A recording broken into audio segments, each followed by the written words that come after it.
After 11 years of pouring herself into Sterling Dynamics, Evie Cross stared at her screen in disbelief. 11 years of designing contracts, smoothing impossible deadlines, and quietly ensuring every merger detail was airtight, all vanished in a single cold email. No conversation, no acknowledgement, just the sterile words. Your role has been eliminated due to restructuring. Evie sank into her chair, memories flashing. Missed family dinners, skipped vacations, nights alone in her apartment finishing spreadsheets while others celebrated promotions. She had devoted herself entirely to this company, believing loyalty would be enough, only to be discarded like a placeholder. Cole Hart, the junior executive she had guided and warned, now occupied the very position she had been denied. She felt a bitter mix of rage and disbelief. How could someone she had mentored rise above her in a moment she had worked tirelessly to prevent? Her fingers hovered over the keyboard, but she didn't type. Instead, she replayed every late night, every overlooked contribution, and every small slight she had tolerated over the years. The betrayal cut deeper than she expected, but beneath it simmered a spark. A quiet, simmering awareness that she held something they didn't, a key they had never noticed, and a chance to turn this injustice on its head. Before we dive into the story, she whispered to herself, imagining a voice beyond the empty office. Where are you watching from? Drop it in the comments. I want to see how far these stories reach. And with that, she leaned back, a plan beginning to take shape, fueled by all the sacrifices that had brought her here. This wasn't the end. Not for Evie Cross. Evie remembered the first day she stepped into Sterling Dynamics, diploma in hand and ambition in her eyes. Fresh out of graduate school, she had been eager, idealistic, ready to prove herself. The office buzzed with energy, and Martin Raines, the CEO, had personally welcomed her. "We take care of our own," he had said, shaking her hand with a smile that now felt hollow. She threw herself into creating the frameworks that would organize contracts and streamline operations, work no one else wanted, yet critical to every project's success. In the early years, she noticed subtle slights. Promised raises delayed, her insights overlooked during promotions, colleagues, often men with less experience, being elevated above her. Each disappointment stung, but she dismissed them, clinging to faith that perseverance and excellence would eventually be rewarded. Merger preparations became her life. Nights blurred into mornings as she reviewed clauses, reconciled terms, and anticipated every contingency. She envisioned the company thriving, the deal succeeding, and her contributions being recognized. And yet, looking back, a bitter truth emerged. No amount of dedication made her indispensable. The same hands she had guided and decisions she had influenced now discarded her without thought, revealing that her loyalty had been quietly disregarded all along. Despite the hurt, Evie's focus never wavered. Every late hour, every meticulous spreadsheet, every negotiation had prepared her, not for gratitude, but for the moment when she might reclaim control. The email arrived like a punch to the gut, brief, impersonal, and signed.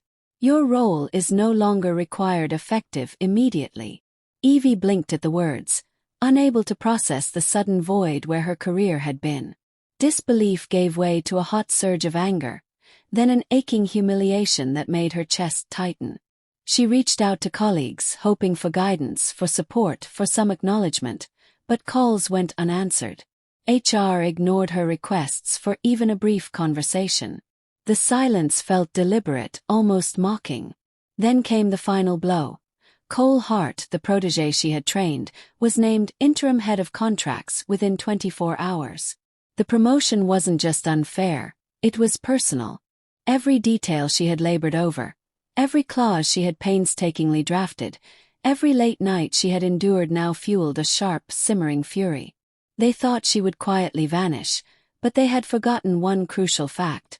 She remembered everything. Every contract, every loophole, every promise. And she was far from powerless. Long before betrayal shadowed her days, Evie had quietly inserted a safeguard into Sterling's merger contracts at Martin's behest.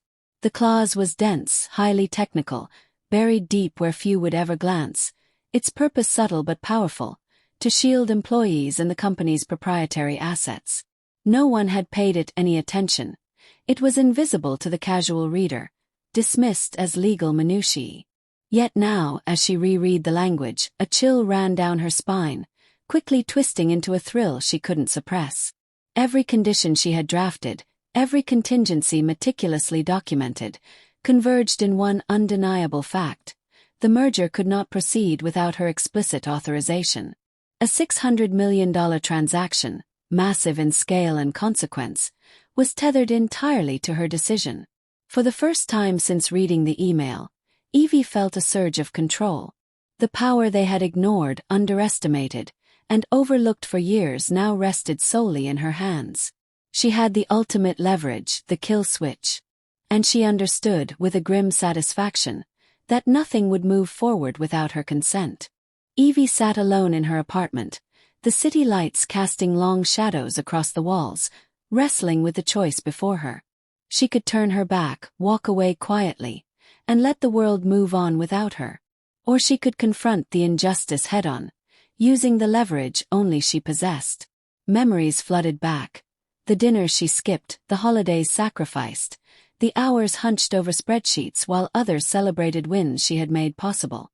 Every time her insights had been dismissed, every offhand joke Cole had thrown about her nitpicking, burned sharper now than ever. The temptation to leave it behind whispered softly, promising peace, but it felt hollow, empty. Her dignity had been trampled, and silence would only cement the betrayal. Finally, a resolve crystallized. She would not simply vanish. This wasn't about money or recognition. It was about reclaiming the respect she had earned and showing them that loyalty could not be exploited without consequence. Revenge wasn't just an option. It was the path to justice she deserved. The phone rang, jolting Evie from her thoughts. Martin's voice came through, smooth and rehearsed, a tempting warmth that no longer fooled her. "Evie, let's talk. We'll make this right, I promise. Sign off, and everything will be handled." She held the receiver steady, letting the words wash over her without a flicker of doubt. Calmly, she cited the clause in precise terms, each requirement impossible to ignore. The power in her voice contrasted sharply with the tremor of panic she detected on the other end. A click signaled Cole's presence on the line, his tone dripping with derision. "You're just bitter, Evie. Completely replaceable," he sneered. Evie couldn't help the laugh that escaped. Sharp, deliberate, unyielding. "Replaceable," she echoed. "I wrote the clause to prevent exactly this kind of betrayal. Everything falls apart without me." Her words hung in the air, heavy with certainty, leaving no room for manipulation or dismissal. The boardroom buzzed with tension, a stifling mix of polished suits, anxious glances, and whispered calculations. Representatives from Norwell paced, their frustration mounting as each hour of delay drained millions from the deal's value. Martin's face flushed.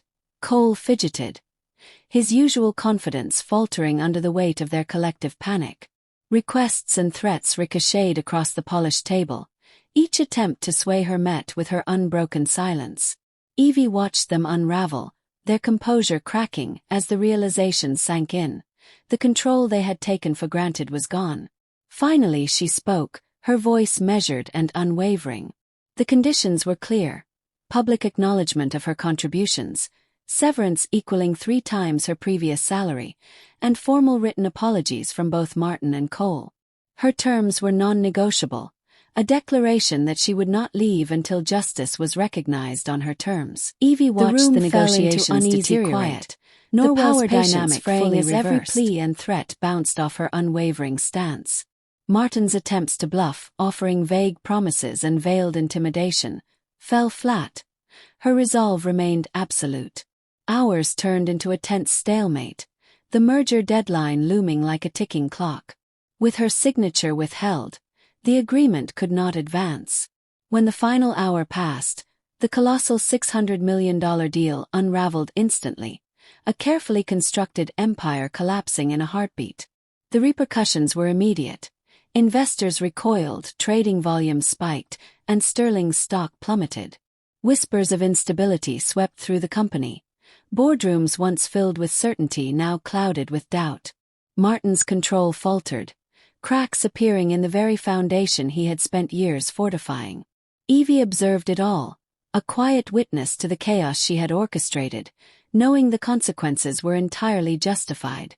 The fallout was swift and merciless. Martin tendered his resignation, the weight of failure pressing him into retreat. Cole's brief assent evaporated, leaving him exposed and diminished in the eyes of colleagues. Sterling scrambled to stabilize itself, cutting executive positions and tightening budgets to absorb the financial shock. Rumors rippled through the industry, a mixture of awe and disbelief.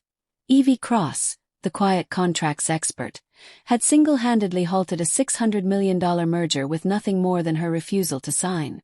No parades, no accolades followed. Evie didn't seek recognition, she never had. Yet as she observed the reverberations of her actions, a profound sense of balance settled within her. The scales had shifted. Justice, long denied, had quietly been restored. She finally allowed herself a moment to exhale, knowing her integrity had prevailed where loyalty alone had failed. Evie gathered the last of her things, neatly stacking folders and personal mementos into a box that symbolized over a decade of dedication. Each item she placed inside felt like a chapter closing, a silent farewell to a world that had once taken her for granted. As she stepped out of the office, she didn't glance at the glass facade behind her. The past remained there, trapped in memories and empty boardrooms. Her focus was forward, toward opportunities where her skills and judgment would be respected, not exploited. A smaller firm welcomed her with open arms, recognizing the depth of her experience and the precision she brought to every task. She didn't arrive seeking accolades or wealth. What mattered was autonomy and acknowledgement, the validation of her own worth. Walking out into the crisp air, Evie felt a quiet, unshakable satisfaction. Her victory required no fanfare, no headlines. Only the certainty that the scales had finally been balanced, and that her integrity remained untarnished. Do you think I did the right thing standing my ground, or should I have just signed and moved on? I'm really curious to hear your thoughts. Drop a comment. For more stories like this, subscribe and turn on notifications.